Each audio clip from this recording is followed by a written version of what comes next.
नमस्कार दोस्तों, स्वागत है आपका हमारे चैनल फैक्ट चेक पर। दोस्तों आज हम बात करेंगे कि राजा महाराजा के जो पूर्वज थे वो लोग आजकल कहाँ हैं और वो क्या कर रहे हैं। दोस्तों एक समय था जब भारत के राजा महाराजाओं की प्रतिष्ठा और वैभव की चर्चा चारों तरफ होती थी। दौलत इतनी कि राजा की प्रजा से लेकर महलों और मंदिर तक सोने की बरसात होती थी। लेकिन जब आजादी का दौर आया तो फिर सब कुछ बदल गया। तो वहीं कुछ ऐसे शाही परिवार हैं जो आज भी अपने पूर्वजों की तरह ऐशो आराम की जिंदगी जी रहे हैं। चलिए देखते हैं। सबसे पहले नाम आता है टीपू सुल्तान का।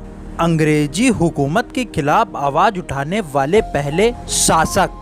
टाइगर ऑफ मैसूर के नाम से प्रसिद्ध टीपू सुल्तान को कौन नहीं जानता। लेकिन सन 1799 में सल्तनत के इस वीर सिपाही ने जब दम तोड़ा था तो अपने पीछे छोड़ गया लगभग 3 करोड़ रुपए और 90,000 सैनिक, जिसका आज के हिसाब से अनुमान लगाना काफी मुश्किल होगा। मगर बदकिस्मती से वक्त की ऐसी मार पड़ी कि इनके वंशज पाई के लिए मोहताज हैं और अपनी जीविका चलाने के लिए रिक्शा चलाते हैं। ऐसा माना जाता है इनकी 12 संतानों में से मात्र 5 ही बची थी, जिसमें से नूरुद्दीन और गुलाम मोहम्मद ही जानकारी में हैं, जो कोलकाता के टीपू सुल्तान शाही मस्जिद के पास रहते हैं। इस परिवार की आर्थिक स्थिति कुछ इस प्रकार बेकार है। कुछ परिवार रिक्शा चलाकर, कुछ परिवार मिट्टी के तेल बेचकर अपनी जीविका चला रहे हैं। वाकई में दोस्तों वक्त सबसे बलवान होता है। जिसे आज राज करना चाहिए वो खुद का घर भी नहीं चला पा रहे हैं। अब बात करते हैं राजा ब्रजराज महापात्रा की। उड़ीसा की सबसे रईस और रसूखदार रियासत रही टिगरिया राजवंश का आज जो हाल है वो किसी गुमनाम अंधेरे से कम नहीं। एक समय था जब इस रियासत के राजा ब्रजराज महापात्रा की तूती 60 किलोमीटर दूर तक फैलती थी। उनके महल में 30 से ज्यादा सेवक हुआ करते थे और गैराज में पड़ी थी 2 दर्जन से भी अधिक। लेकिन सरकार ने इनसे राजस्व उगाही के अधिकार छीन लिए और महज 600 पाउंड में इनका महल भी खरीद लिया। कई दिनों तक पेंशन में जिंदगी गुजार रहे इस परिवार के आखिरी वारिस छामूपति सिंह, इनकी भी पेंशन इंदिरा सरकार ने रोक लगा दी थी, जिसके बाद गांव वालों की मदद से बनाई गई छोटी सी झोपड़ी में अपना बचा हुआ जीवन यापन किया। 2015 के दौरान लगभग 95 की उम्र में इनकी मृत्यु हो गई। अब बात करते हैं निजाम उस्मान अली खां की। तो भले ही आज के समय में आपकी नज़र में देश का सबसे अमीर आदमी अंबानी है, मगर हैदराबाद के इस निजाम के सामने शायद ही वो खड़े हो। जी हाँ दोस्तों, उस्मान निजाम अली खान को भारत का अब तक का सबसे अमीर आदमी माना जाता है, जिसकी कुल संपत्ति लाखों करोड़ों में नहीं बल्कि अरबों में थी। इस निजाम की रियासत में सोने चांदी के सिक्कों के अलावा हीरो की खदानें भी शामिल थीं।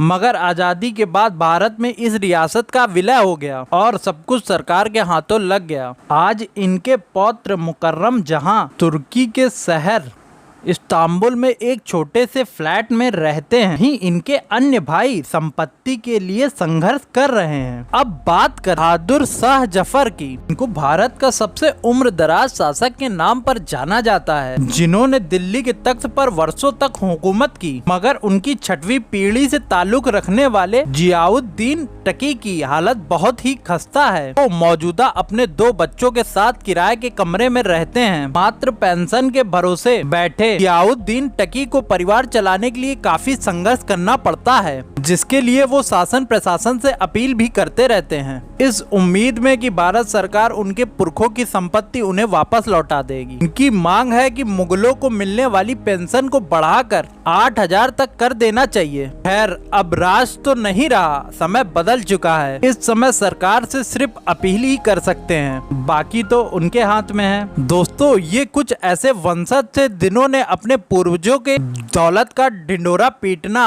और घर बैठना उचित समझा। अब आपको हम कुछ ऐसे लोगों से मिलवाएंगे इनके पूर्वज भी राजा थे, आज भी वो राजाओं की तरह रह रहे हैं। इसमें सबसे पहले नाम आता है राव तुला राम जी का। ये आखिर वाल के राजा थे।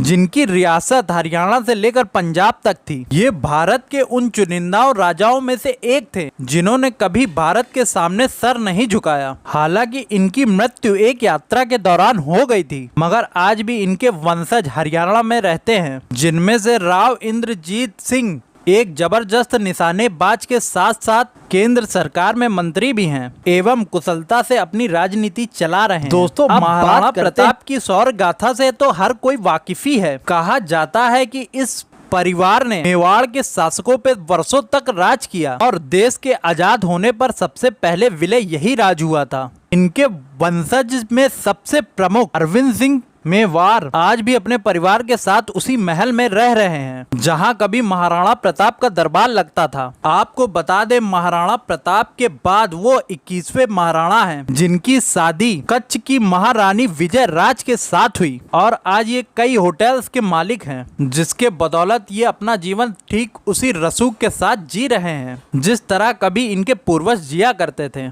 अब बात करते हैं सम्राट पृथ्वीराज चौहान की। चौहान वंश के सबसे प्रतापी राजा और दिल्ली के आखिरी राज्य शासक पृथ्वीराज चौहान किसी की पहचान के मोहताज नहीं, सही मायने में ये एक रियल हीरो थे। मगर बदकिस्मती से मोहम्मद गौरी के साथ हुए युद्ध में वो हार गए और उन्हें कैद कर लिया गया और वो कभी फिर भारत नहीं लौट सके। हालांकि इसके बाद उनके पुत्र गोविंद राज चौहान के बाद कई महान योद्धाओं ने जन्म लिया, जिनमें अलाउद्दीन खिलजी को धूल चटाने वाले अमीर देव चौहान का नाम कैसे भूला जा सकता है। मगर कुछ दिन बाद ये शिव भक्ति में लीन होकर इन्होंने अपना सिर भोलेनाथ को निछावर कर दिया और इस साम्राज्य का अंत हो गया। असल में इस वंश के बारे में कोई पुख्ता जानकारी नहीं है, लेकिन इसके वंशज होने की दावेदारी कई लोग ठोकते रहते हैं। नमस्कार दोस्तों, मिलते हैं अगले वीडियो में। आपको हमारा वीडियो पसंद आया हो तो लाइक और सब्सक्राइब करना मत भूलिएगा।